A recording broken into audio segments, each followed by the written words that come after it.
we're dreaming of reaching our first 1,000 subscribers. Subscribe and be the first to discover new stories every day. Picture this, man. I'm staring at a credit card bill, my hands trembling, heart pounding. $600 gone on a spa weekend Maggie never mentioned. She laughs, sharp and smug. It's my money too, Dan. My jaw locks, my chest tight like a vice, and I know something's broken. Let me take you back to when it wasn't like this. Maggie and I were tight, you know? We had this shoebox apartment in Chicago, just off the loop, where the L train's rumble was our nightly lullaby. The walls had peeling paint. The kitchen sink dripped like it was auditioning for a horror flick, but it felt like home. Saturday mornings, we'd hit the lakefront, grab hot dogs from a cart by the Adler Planetarium. Mustard would drip on my shirt, and Maggie'd laugh, her hazel eyes glinting, saying, "Dan, you're a walking disaster, but you're mine." I'd pull her close, her coconut shampoo filling my nose, my grin wide as the shoreline. Sundays, we'd hunker down at our rickety kitchen table, playing accountants. She'd sketch budget charts in her notebook, her pen scratching like a metronome, and I'd tease, "Maggie, you're ready for Wall Street." We were saving for Mexico, tacos on the beach, maybe a cheesy sunset sail. She'd kiss my cheek, her voice soft. "You're killing it, Dan, keeping us on track." My chest would swell, like we were unstoppable. I worked as a logistics coordinator, hunched over spreadsheets in a stuffy office, making sure trucks hit their marks. Maggie worked retail in Wicker Park, folding sweaters and charming customers with her quick smile.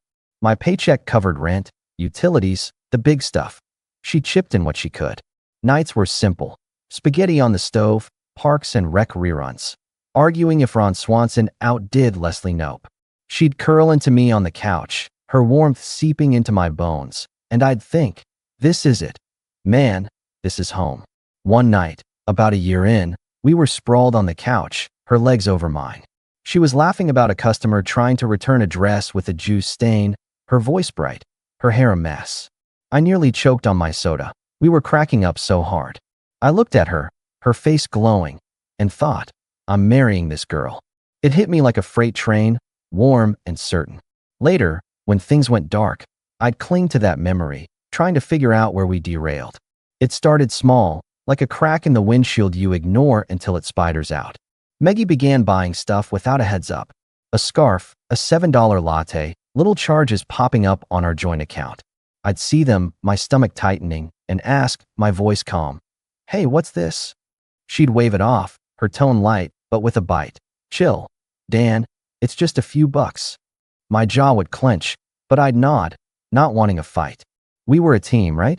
I'd mention Mexico, and she'd roll her eyes, muttering, "You're obsessed with saving," her voice sharp enough to cut.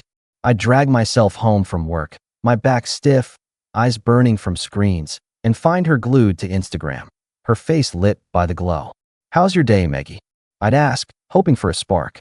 She'd shrug, barely looking up. "Fine," her voice flat. It was like talking to a brick wall. My chest would tighten, a dull ache spreading, but I'd tell myself she was just beat from her shift. Then I'd spot new stuff, a silver bracelet on the counter, boots by the door that screamed expensive. "Maggie, these boots?" I'd ask, my voice steady but my pulse quickening. She'd smirk, her tone teasing but cold. "What? I can't treat myself." "You're such a tightwad, Dan." Tightwad. That word hit like a slap. My hands would ball into fists, my breathing shallow. I was skipping lunches, stretching every dollar to keep us afloat, and she was tossing cash like confetti. I'd sit at our table, staring at the budget spreadsheet, my fingers frozen over the keys, my throat tight as I tried to make it add up. I wanted to shake her, yell, "Do you see what I'm doing for us?" But I swallowed it, thinking it was a phase, that she'd come around. One evening, I came home to her twirling in a new jacket, the mirror reflecting her grin. "What do you think?" she asked, her voice bright, like nothing was wrong. My stomach churned, a heavy knot forming. "Looks good," I said, my voice flat, my hands gripping the counter. "How much?" She paused, then tossed out, "Only $90, her tone casual, like it was pocket change. My jaw tightened, my pulse thudding in my ears. I wanted to scream, "We can't afford this," but I just nodded, my hands clammy, and walked to the kitchen, my heart racing like I'd run a mile. One night, I walked in to find a pile of packages by the door, clothes, candles, some fancy skincare crap. My stomach dropped, a cold sweat prickling my skin. I pulled up our account on my phone, my thumb shaking as I scrolled. $120, $85, $200. My breath hitched, a dull thud in my chest. Meggie, I called, my voice tighter than I meant. What's all this? She was on the couch, legs tucked under, scrolling her phone. She glanced up, her lips pursed. Just stuff I needed, she said, her tone bored, like I was a nuisance. Needed, I said, holding up a receipt for a $200 dress, my voice shaking. This is half a plane ticket to Mexico. She stood, crossing her arms, her eyes narrowing. God, Dan, you're so boring with this money stuff, she snapped, her voice dripping with irritation. I work too. I deserve nice things. My fists clenched, my knuckles white, my chest so tight it hurt to breathe. I'm not saying you don't, I said, my voice straining to stay even. But we agreed to talk about big purchases. She laughed, a short, bitter sound that made my skin crawl. Our agreement? You mean your rules, Dan, she said, her voice sharp with scorn. You're always controlling everything. Controlling? My heart pounded, my throat dry as sandpaper. I was the one eating ramen to balance her spending. I wanted to yell, but my voice came out low. Fine. Do what you want. I turned away, my hands trembling, and shut the bedroom door, the silence in the room heavy, pressing on my chest. I lay awake, her words, controlling, boring, looping in my head, my breathing uneven, my palms damp. She started going out more, not telling me where. I'd text, "You good?" and get nothing for hours, then a curt, "Out." Don't worry. Her words cold on my screen. My stomach would twist, a mix of worry and anger, my fingers hovering over the reply button. I'd sit on the couch, sipping a soda, the TV a blur, my thoughts drifting to those lakefront days, her hand in mine, her laugh warm. Where'd that Meggie go? Was I too hung up on the budget? My chest ached, a hollow feeling spreading, but I couldn't shake the thought that I was losing her. It got worse. Meggie signed up for random stuff, yoga classes, an art workshop, a gourmet snack box. Each charge hit our account like a bullet. $50, $75, $100. My pulse would race, my hands clammy as I checked the balance. I tried to talk, my voice low, almost pleading. Meggie, we can't keep spending like this. She'd roll her eyes, her fingers tapping her phone. You're so dramatic, Dan. She'd mutter, her tone thick with annoyance. We're not broke. My jaw tightened, my breath shallow, the room feeling smaller, like the walls were closing in. I picked up overtime, my eyes burning from spreadsheets, my shoulders knotted from long hours. I'd come home, my back aching, to find her gone. No note, no text. I'd send, "Where you at?" and wait, my stomach churning, until hours later, out. Don't wait up. My hands would shake as I set the phone down, my chest tight, feeling like a ghost in my own apartment. I'd stare at the ceiling at night, my breathing uneven, wondering if I was the problem, if I was too boring, too cheap. One evening, I spotted a new coffee maker on the counter, $150, all sleek steel and buttons I'd never use. My heart sank, a cold sweat on my palms. Meggie, what the hell? I said, my voice sharp, my hands trembling. We agreed to stick to the budget. She was at the kitchen table, painting her nails, the sharp polish smell stinging my nose. She didn't look up. It's just a coffee maker, Dan, she said, her voice bored, dismissive. You're making a big deal out of nothing. My chest burned, my fists clenched so tight my nails dug into my palms. Nothing, I said, my voice rising, my throat tight. I'm killing myself to keep us afloat, and you're blowing our savings. She looked at me, her eyes cold, her voice cutting. Maybe if you weren't so cheap, we wouldn't be fighting. My breath caught, my vision blurring with anger. Cheap, I said, my voice low, shaking with rage. I'm trying to build a life with you, Meggie, but you're making it impossible.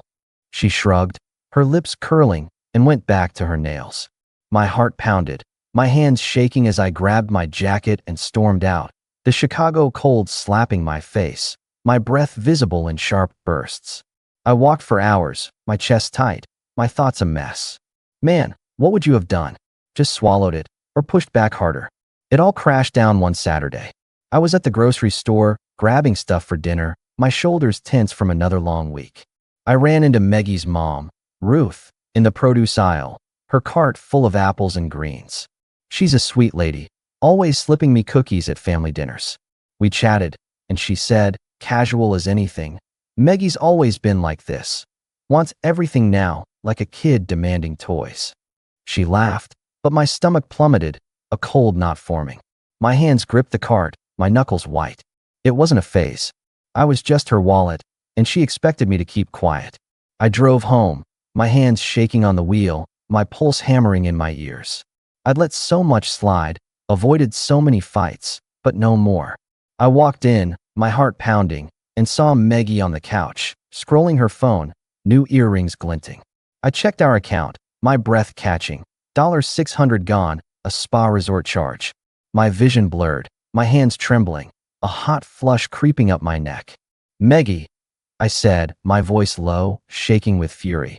What's this $600 charge? She looked up, her face annoyed, like I'd interrupted her. Spa weekend with the girls, she said, her tone defiant, almost daring me. What's the big deal? My chest tightened, my breath ragged. The big deal, I said, my voice rising, my hands shaking. That's our Mexico money. You didn't even ask. She laughed, a sharp, mocking sound that made my blood boil. You're so petty, Dan, she said, her voice dripping with scorn. It's my money too. Get over it. My heart pounded so hard I felt it in my throat, my hands clammy, my jaw locked. Petty, I said, my voice low, dangerous, my chest burning. I'm busting my ass for us, and you blow it like it's nothing. You don't respect me, Maggie. You don't respect us. She rolled her eyes, her lips curling.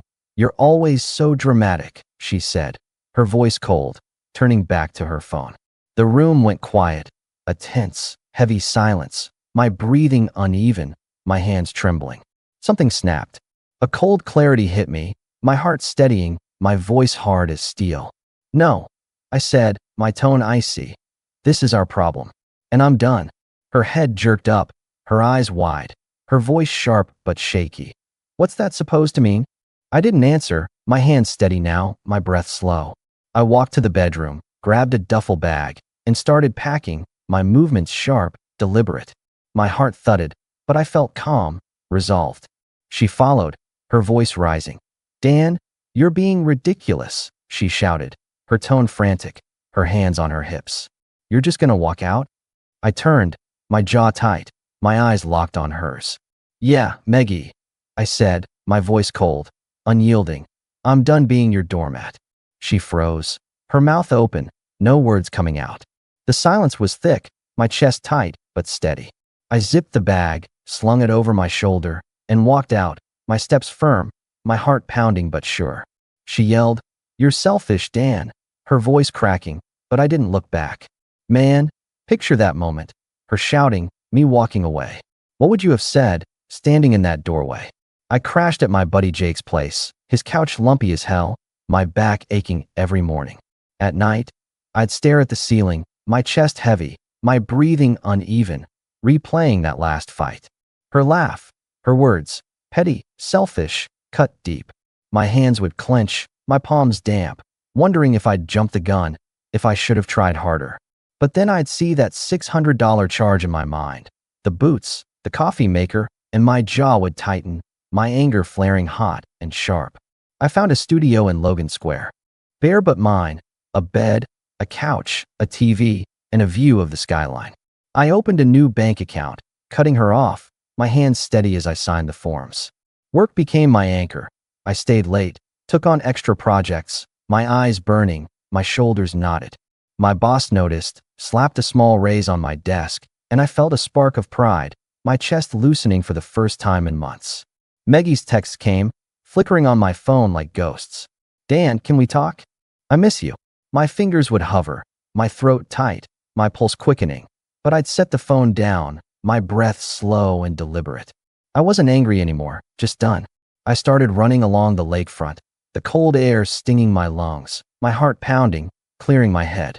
I met Sarah, a coworker with a warm laugh who chuckled at my dumb office coffee jokes.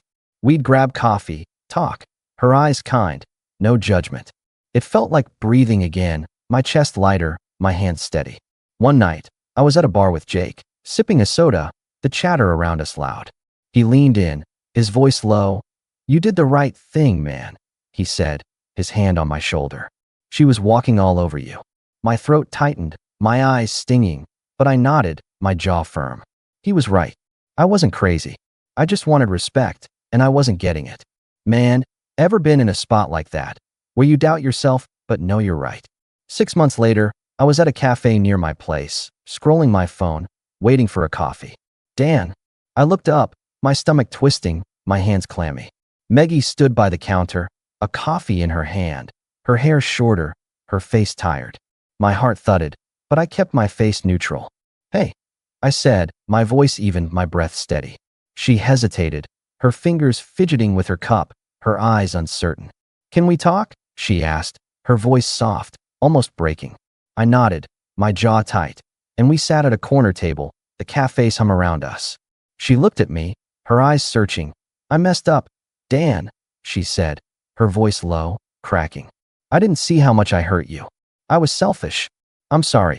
Her words hung, heavy, and my chest tightened, a pang hitting me. But it wasn't longing, it was closure. I leaned back, my hands steady on the table, my breathing slow.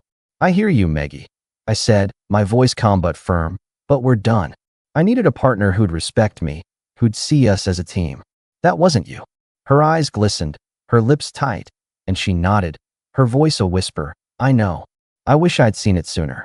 The silence stretched, tense, my heart steady but heavy. I stood, my movements deliberate. "Take care," I said, my voice quiet but final, and walked out, my steps light, my chest clear. 8 months on, man, I'm still in Chicago, in a small place with a killer skyline view. Work solid. I'm up for a promotion, maybe even a corner office. Sarah and I, we're taking it slow, but she looks at me like I'm enough, no strings attached.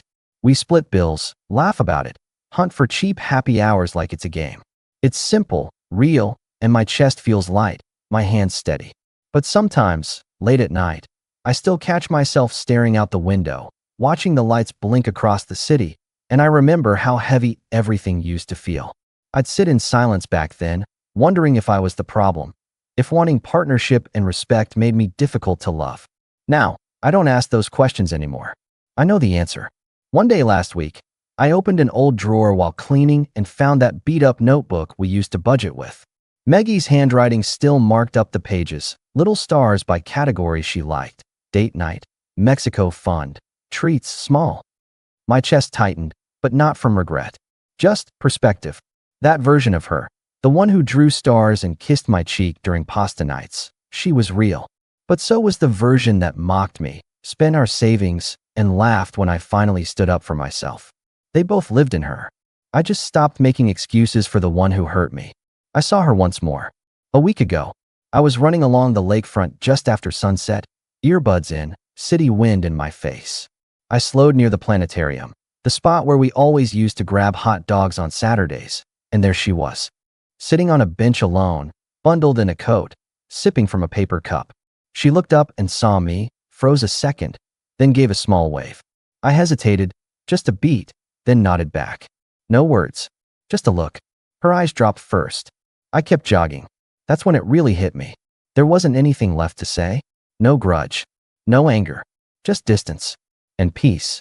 Sarah was waiting back at my place with takeout and one of those dumb quiz shows we both pretend to hate, but secretly love. When I walked in, she was on the couch in sweatpants, hair tied up, a goofy smile on her face when she saw me.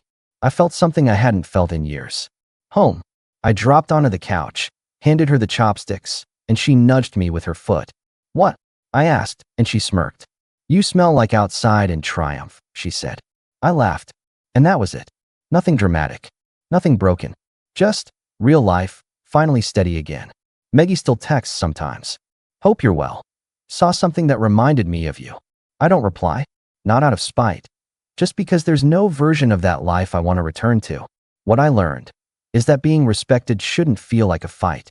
If it does, maybe you're fighting the wrong person. So